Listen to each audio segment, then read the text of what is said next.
Hello, my name is Justiniano, and I work for a company called Zenerchi.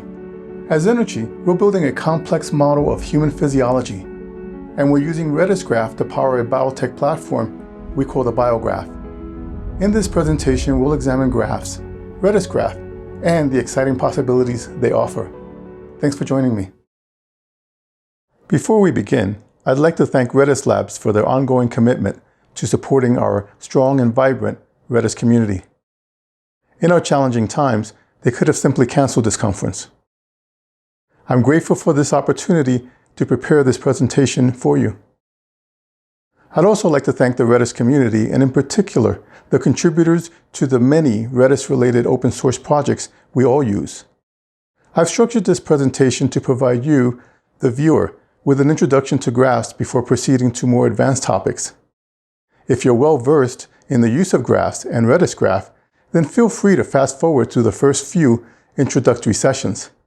Although, even seasoned graph experts may learn a thing or two along the way. Some of you may not be familiar with RedisGraph, or even graphs in general. So let's begin by creating a foundation for the brief journey we'll undertake in this presentation. Now we're all familiar with simple graphs, those charts showing colored bars, pie slices, and points along a line. They're great data visualization tools designed to quickly convey information. However, those are not the types of graphs we'll consider. The graphs we're interested in consist of circles and lines and are commonly known as network graphs. A thing is represented by a vertex, and a link is referred to as an edge. We can think of vertices as representing nodes and the edges as the relationships between them. From here on out, we'll simply refer to them as nodes and links. A key point about graphs is that they allow us to map both data and relationships. So they're great tools for building information architectures. Graphs can take on real-world meaning, such as revealing the relationships between people. For example, in this graph, Tom knows Alex, but doesn't directly know Bill or even his neighbors, Susan and Jane. If Tom wanted to meet Susan, he could ask Alex to introduce them. When lots of nodes and links exist, graphs can become quite complex, such as the web of social and business relationships created on Facebook and LinkedIn. Graphs may seem like a novel concept. However, it may surprise you to learn that graphs date back to the 1700s. At that time, graph diagrams made their debut in a paper written by Leonhard Euler, a Swiss-born mathematician who is regarded by many as one of the most prolific mathematicians of all time. In 1735, from his home in St. Petersburg, Euler turned his attention to a problem debated by the people of the nearby town of Königsberg, which is now the Russian city of Kaliningrad. During a time of prosperity, the people of Königsberg constructed 7 bridges across the Prego River to connect 2 islands to the surrounding landscape. The townspeople later pondered whether it was possible to cross the 7 bridges without crossing one twice. In his short paper entitled The Solution to a Problem Relating to the Geometry of Position, Euler offered a proof that such a path could not exist. We won't get into the proof here because it isn't the proof we're interested in, but rather the way that Euler approached the problem. Euler represented land masses as nodes and used links to represent bridges. With this, Euler unknowingly founded an extensive branch of mathematics called graph theory. Hundreds of years later, researchers are using graphs to explore topics such as biodiversity, terrace networks, and the increasingly relevant global spread of epidemics.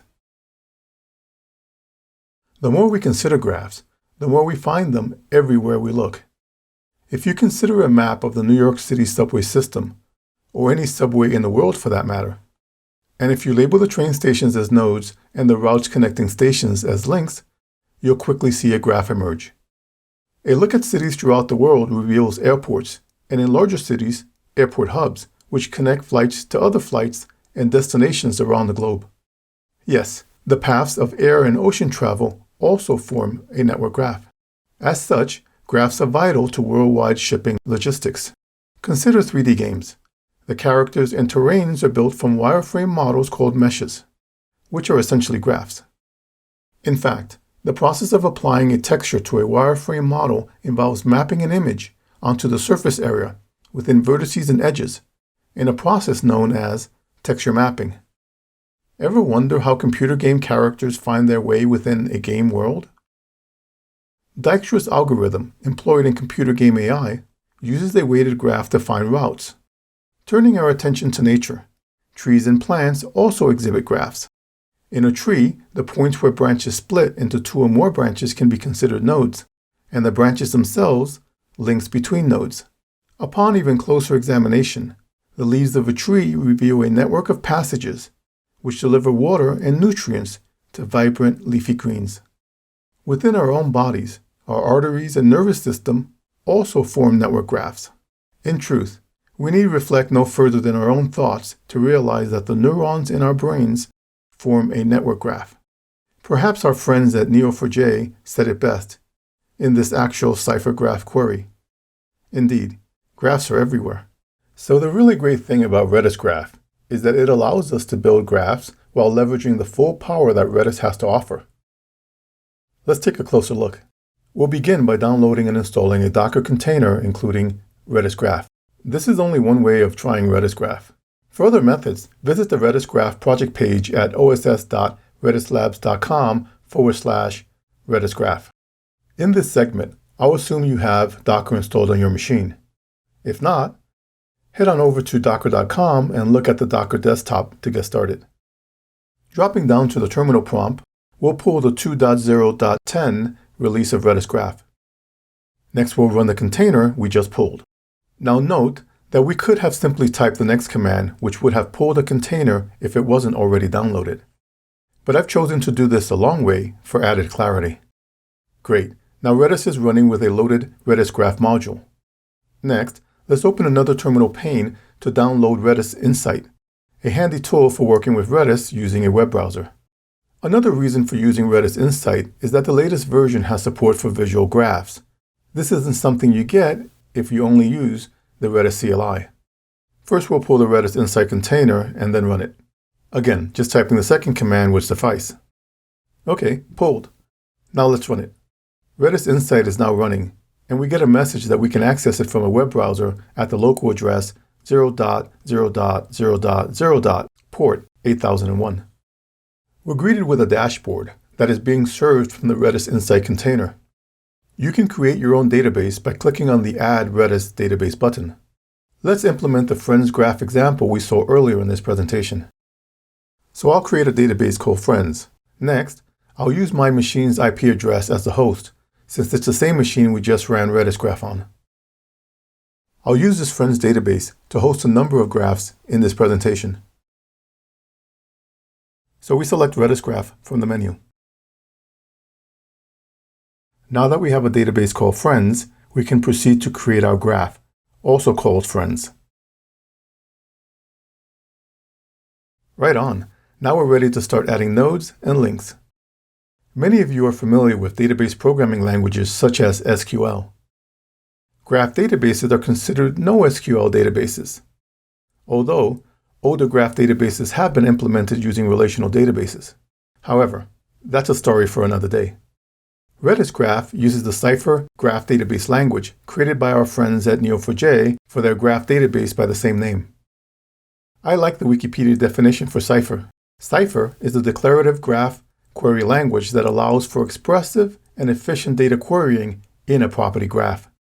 There are a few important phrases in that definition: a declarative language and expressive and efficient. We'll see both of those in action shortly. And lastly, the phrase querying in a property graph. There are lots of types of graphs. The one that Neo4j and RedisGraph use is called a property graph model, which is implemented using adjacency matrices. For a deep dive on that, see the excellent presentations on YouTube recorded at RedisConf 2019.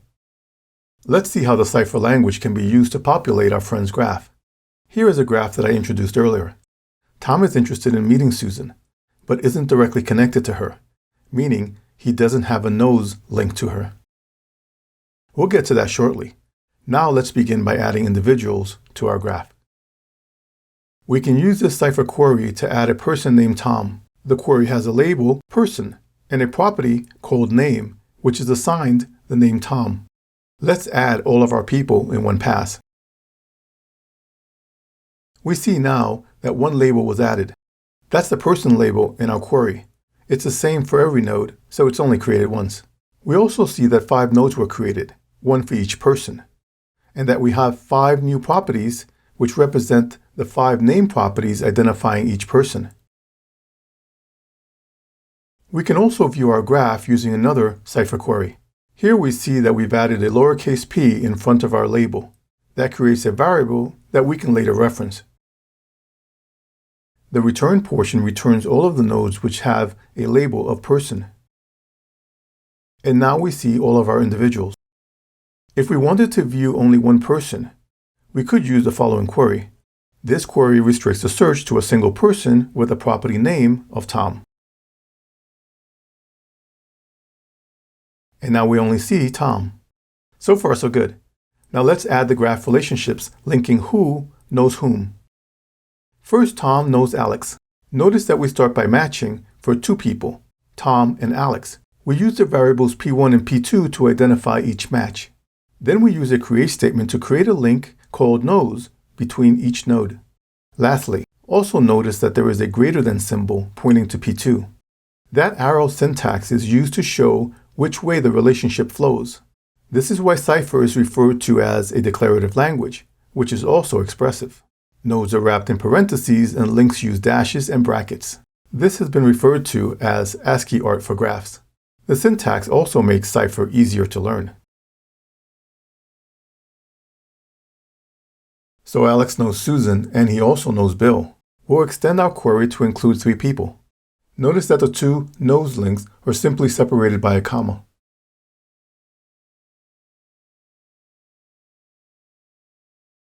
Next, let's add a link between Susan and Bill.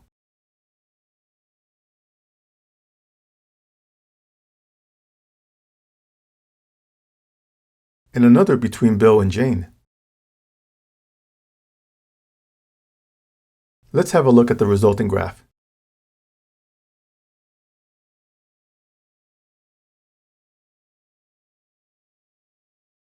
So what if Tom wanted to search a social network for a person who could introduce him to Susan?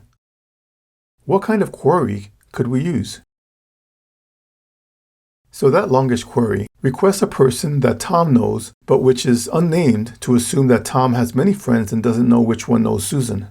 We then return the 3 expected nodes and the 2 relationship links R1 and R2.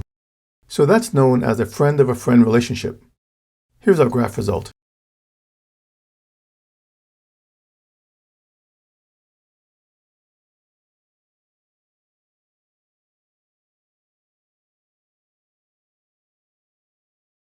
Now what if Tom wanted to find an introduction path to Jane? The challenge here is that Tom won't find a path to Jane just by asking a single friend. The path to Jane traverses several friend of a friend type relationships. To accomplish this search, we'll need a variable link query. In this query, we assign a variable p to denote a graph path. We search for Tom as p1 and Jane as p2. And we say that we're interested in those links of 1 to 3 degrees of separation. Let's try this query.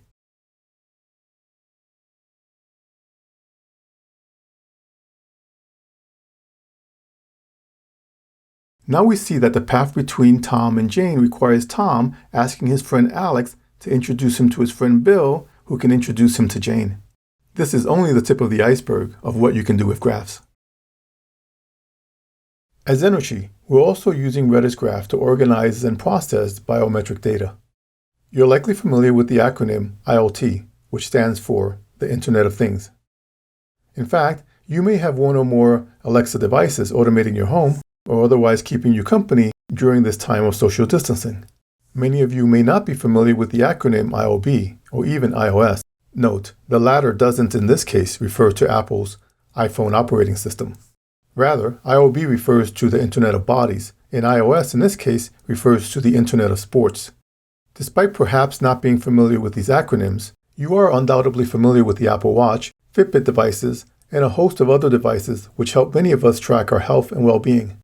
Another term that is gaining widespread use is connected fitness, which refers to fitness equipment which is connected to the Internet or to other devices. So connected fitness devices contain one or more Internet of Things which monitor our bodies, hence the term Internet of Bodies. My own introduction to connected fitness began at Flywheel Sports, where we built and sold a connected fitness exercise bike. Users were able to stream live and on-demand fitness classes to their mobile devices, while the bike's microcontroller and sensors transmitted their ride metrics to the cloud. I spoke about my work at Flywheel Sports at the past 2 RedisConfs. When IoT is applied to sports, then it's referred to as the Internet of Sports. So why is all of this important for this talk? Well, the really interesting bit is that data gathered from connected fitness devices can be loaded into RedisGraphs, where it's ripe for data analysis, including machine learning. One device that does just that is the Whoop Band, which is used by elite athletes in the NFL and MLB. The device is worn 24/7 and uploads biophysical data to the cloud where it's analyzed by machine learning applications. One interesting use case is that it allows sports coaches to monitor their players on and off the field. For the rest of us, a key feature of the Whoop Band is that it tells you which days you should train harder and which days you really should be holding back. I have a keen interest in this stuff. You could say that IOB and iOS are hobbies of mine, although I do work on them professionally. I wear a Whoop Band and a number of other devices on a daily basis. Here's a quick list. There's a Whoop Band, and there's my personal favorite, the Aura Ring. The Aura Ring is a marvel of engineering. It's an unassuming ring you wear, which contains microcontrollers and sensors. Like the Whoop, the device tracks your overall fitness readiness. Where the Aura truly excels is in its incredibly small size and its best-of-class sleep tracking. I also use one of 2 smartwatches, the Samsung Gear S3 and the Fitbit Versa. Both the Fitbit and Samsung Gear are particularly easy to program using JavaScript, HTML, CSS, and SVG. Then there's my upright posture tracking device. In our line of work, where many of us are hunched over a keyboard for an ungodly number of hours, good posture can help ensure proper body alignment, energy flow, and reduce future medical problems. I also use a Muse headband to track my meditation practice. We'll learn more about this one later. I also keep track of how much water I'm drinking by using the Hydrate Spark water bottle. What each of these devices has in common is that they're all internet-connected devices, which communicate using Bluetooth Low Energy. Together, these devices provide an unprecedented view at exactly how I'm maintaining and improving my health and wellness. I use most of these devices while exercising on my connected fitness equipment in my home gym. While most of this sounds great, I won't get into the concerns I have about the effects of all the Bluetooth EMF I'm being exposed to. Still, I can't argue with the results. Here are my before and after photos taken less than 6 months apart. Now, while some of these devices are closed systems, some of them, such as Fitbit and Aura, offer developers API access. Others require intercepting data, such as the Muse headband. In this session, we'll see how we can capture my Brainwave data from a Muse headset and move that data to the cloud where it can be loaded into a RedisGraph. From that point, it isn't difficult to imagine AI systems traversing the graph data for analysis. At Zenerchi, we built Internet of Body prototypes. This one in particular is a Bluetooth and Wi-Fi enabled device which transmits heart rate and blood oxygen levels to microservices in the cloud and loads that data into a RedisGraph we call the biograph. Let's see these in action. First, let's have a look at the Muse headband. The device is capable of capturing alpha, beta, delta, gamma, and theta brainwaves, in addition to tracking head movement using accelerometer and gyroscope sensors. An important point about the Muse is that it isn't a toy. Despite being a consumer device, it's being used in brain research at major universities such as MIT and Harvard Medical Research, and countless other research institutions around the globe. Before I put on the Muse headset, I run a program I wrote called the Brainwave Proxy service. It's a Node.js service which accepts UDP messages from an app on my phone, which the Muse headband connects to via Bluetooth. Next, I'll run an Android app called the Mind Monitor, which will connect to the Muse. So the point of this setup is to tunnel raw Muse data through a mobile device to a proxy service, which in turn will upload data to the cloud and RedisGraph. Okay, so now I'll put on the Muse headband and try to relax.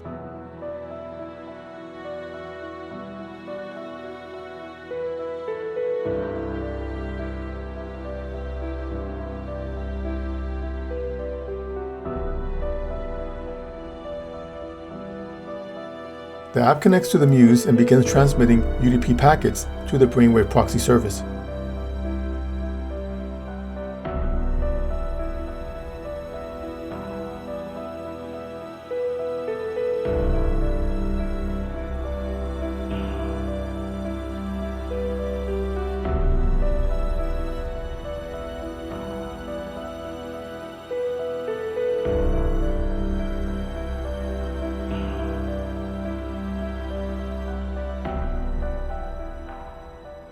Let's have a look at the resulting Redis graph. As a side note, this is an excellent use case for time series data and Redis streams. So here we see a simple graph with time nodes. While there are lots of ways to organize data in a graph, this simple approach just uses time samples to store what was captured at each point in time. So a time node has properties for each data point captured. We can query the graph to pull the data.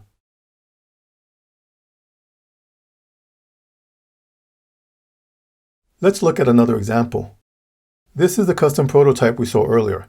It captures heart rate and SpO2 data and loads it into a Redis graph. A key difference in this demo is that the device shown is able to connect to a Wi-Fi router and upload data directly to the cloud via WebSockets over SSL.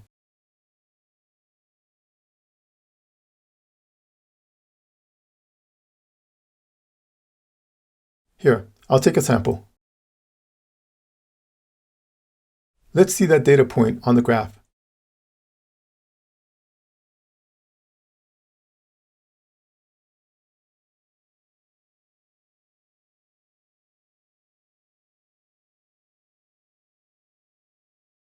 Pretty cool, huh?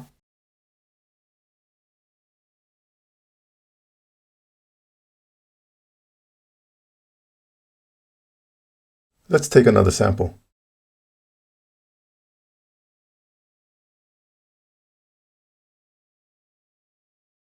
And let's see that on the graph.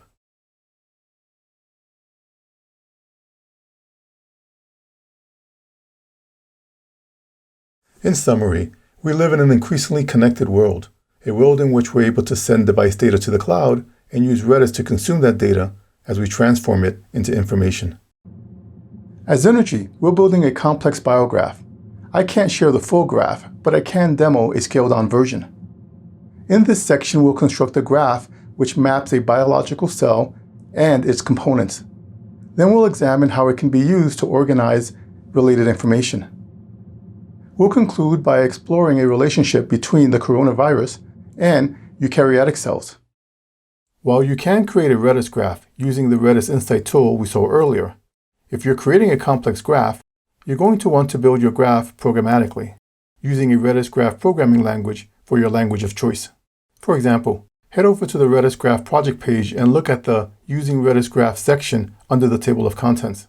There you can select with the Other Client link. The example shown is in Python, but just on the page you can see a link for the Other Clients page. I do most of my non-IoT related programming using Node.js and JavaScript. In my work, I use the Redis Labs official RedisGraph.js client library. Also, I recently wrote a small Node.js module called the RedisGraph Query Builder to make building queries a bit easier. You can find that here.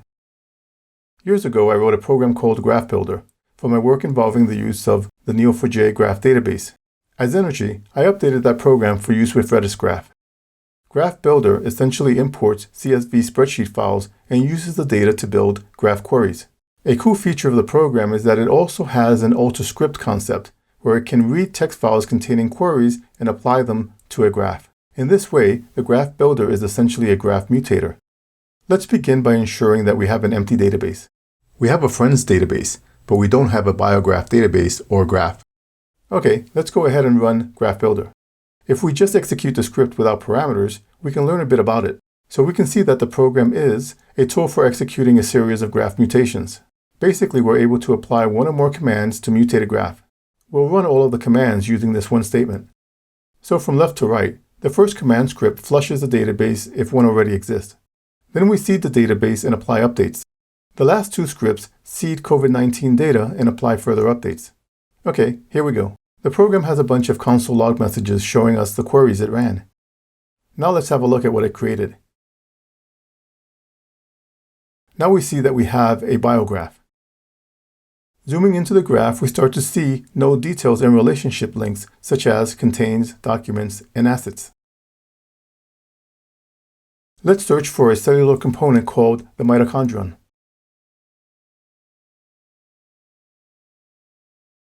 If we click on the node, we see it contains some properties, including a textual description. If we double-click on the node, we can expand its relationships. We can also see the relationship it has with the eukaryotic cell. Eukaryotic cells contain mitochondria. We also see that the node contains assets and a document. This document points to a Wikipedia article. And this asset node points to an image. Let's have a look at that image.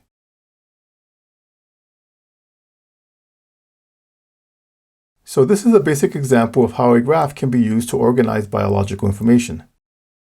Let's try something a bit more interesting, involving our current nemesis, the coronavirus. Here we see that the coronavirus is related to the COVID-19 disease. We also see this node has assets and documents. Here we see that it has a 3D model. Let's have a look at that.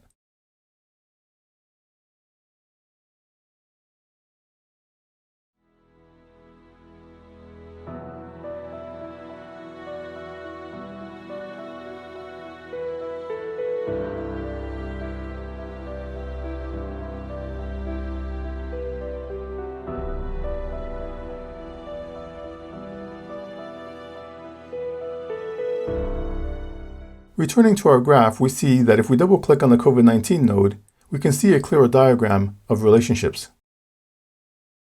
Graphs are great at answering questions which may not be immediately apparent. For example, what if we wanted to see the relationship between a eukaryotic cell and the coronavirus? This query is similar to the variable path query we saw in our earlier friends example. We match two nodes and request a path between them using an asterisk to denote variable relationships.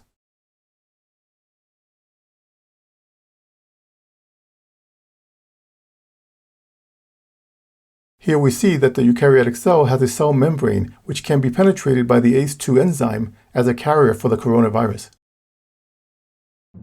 Graphs are amazing tools for managing complexity, and RedisGraph is a fantastic complement to the growing suite of Redis technologies. So we've seen some basic graph concepts and have explored how RedisGraph allows us to build and query graphs. So how did we come to use graphs as Zenerchi? As Zenerchi, our approach to biotech centers around the concept of fractal physiology. That's the ability to see physiology as an interconnected and navigatable model. So we're able to view a model of the human heart and drill down to ventricles, down to cells and proteins and molecular structures. Our biograph underlies our ability to implement fractal physiology on our advanced visualization platform. I'd like to share a short video clip showing our platform.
I'd like to thank our team at Zenerchi, led by our CEO and Chief Science Officer Brian Brandenburg, and my senior leadership peers and their teams for the amazing work they're doing, some of which was showcased in this presentation.